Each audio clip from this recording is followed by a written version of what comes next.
Alors, notre invité, donc Pierre-Yves Rougeron. Pierre-Yves, vous êtes au cœur du système européen, c'est le moins qu'on puisse dire. J'ai abordé dans la revue de presse une information extrêmement importante que bien entendu les grands médias se sont bien gardés de traiter, évidemment. Je vous la donne et je vais avoir vos commentaires. Alors écoutez bien parce que ça concerne toute la France et tous les Français et surtout le portefeuille de tous les Français. Vous savez, on l'a chroniqué ensemble à plusieurs reprises, la descente aux enfers de la plus grande banque européenne, la Deutsche Bank. La Deutsche Bank aujourd'hui, vous allez voir un graphique derrière nous, son cours boursier suit le cours de la Lehman Brothers. C'est assez intéressant. L'année dernière, il était question de la fusionner avec une banque italienne, avec la Société Générale, avec la Commerzbank, patati patata. Eh bien, voici la dernière information, je vous la donne. Écoutez bien, c'est très important pour vous, chers spectateurs. Les autorités financières allemandes, donc lire les banquiers et Francfort, ont décrété la semaine passée qu'il n'était pas opportun, j'aime beaucoup cet adjectif opportun, de fusionner la Deutsche Bank, en faillite donc, avec une autre banque allemande, la Commerzbank, elle-même en faillite. Donc 0 plus 0 égale 1, dans le langage des banquiers. Comprenez par là, en cas d'explosion finale de Wall Street, absolument toutes les pertes en milliards d'euros seront à la charge des Allemands. Je ne sais pas si vous voyez l'ange qui passe là, oui, un peu gêné, avec des trilliards de dettes accrochées à ses ailes. Eh bien, les banquiers allemands sont passés par la Banque Centrale Européenne, donc c'est une voie européenne et pas germanique. Notez la nuance pertinente, n'est-ce pas?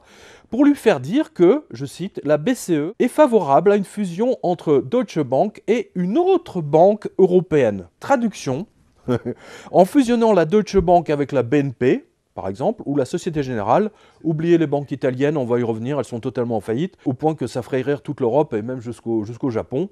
Les milliards de pertes seront donc partagés avec les Français, c'est-à-dire vous, moi et vous, mon cher Pierre-Yves. Oui, tout à fait. Vous et moi, et nos enfants, devront assumer les quelques 160 trilliards d'euros de crédit défaut swap que possède la Deutsche Bank. Et voilà, on est de nouveau de retour à la case Black Master, c'est ces fameux CDS, voilà.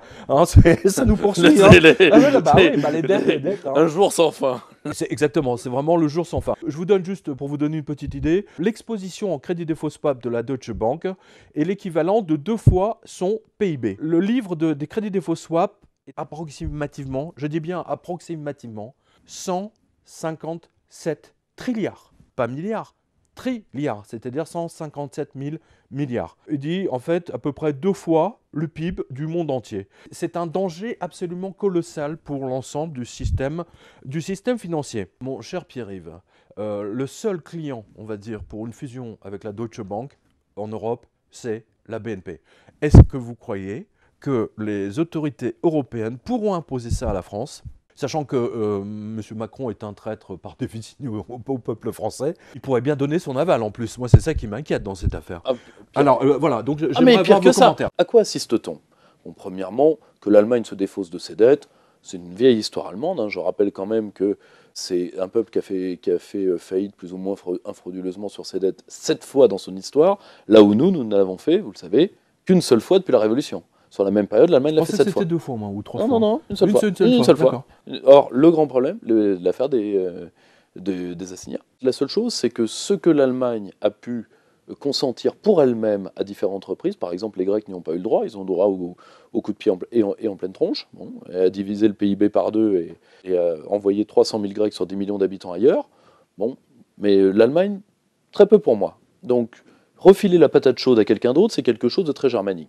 Ils vont essayer de nous refiler le bébé, évidemment. Non mais attendez, Deutsche Bank, c'est pas rien. Je veux dire, leur exposition, c'est ce qu'on vient de voir. Ah oui, non, c'est complètement délire. En plus, c'est totalement opaque. Si vous avez aimé le toboggan Lehman Brothers, vous allez adorer le grand 8 vous allez adorer le grand 8 de la Deutsche Bank, je vous le dis tout de suite.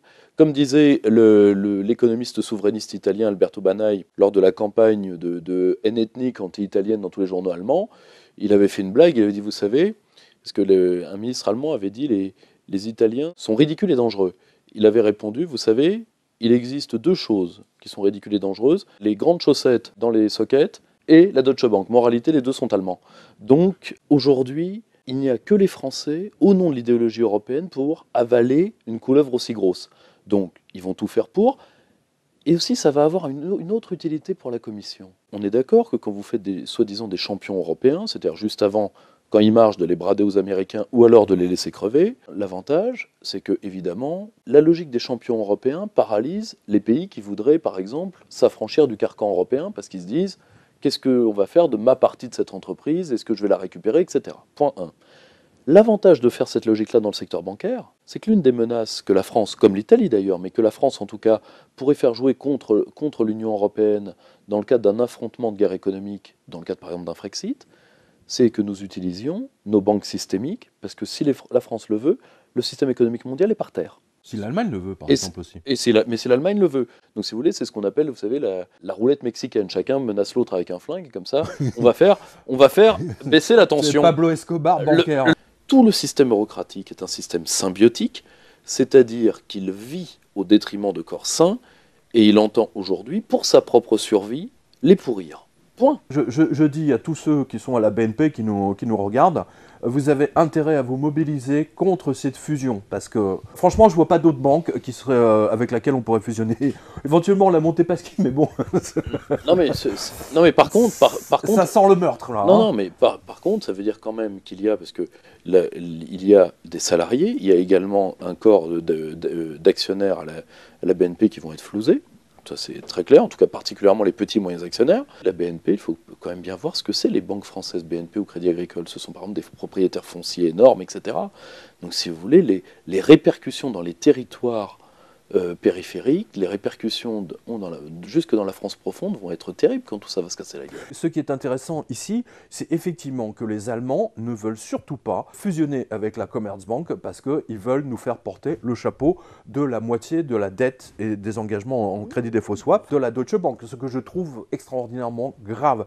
Et je le dis à tous les gilets jaunes, là vous pourrez danser, vous pourrez faire la danse du sioux autour des ronds-points. Une fusion de la Deutsche Bank et de la BNP, là il faudra vraiment une révolution totale dans le pays pour les empêcher de le faire. Non mais c'est très très grave.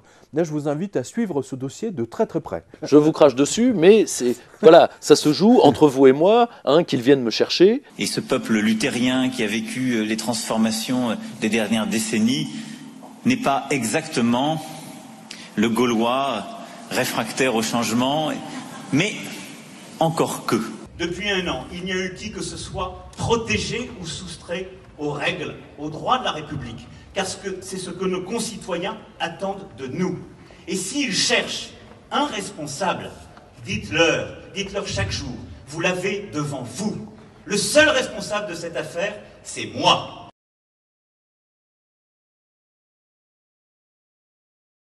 Alors qu'en fait, mon pauvre petit, tu es un exécutant, tu t'en rends à peine compte. Par la folie des grandeurs, tu crois que tu es président, tu crois que tu es chef d'État, mais tu n'es pas un chef et il n'y a plus d'État. Mais le seul problème, c'est pour cacher ses maîtres. Le problème, c'est que Macron est le jouet de Merkel. Point.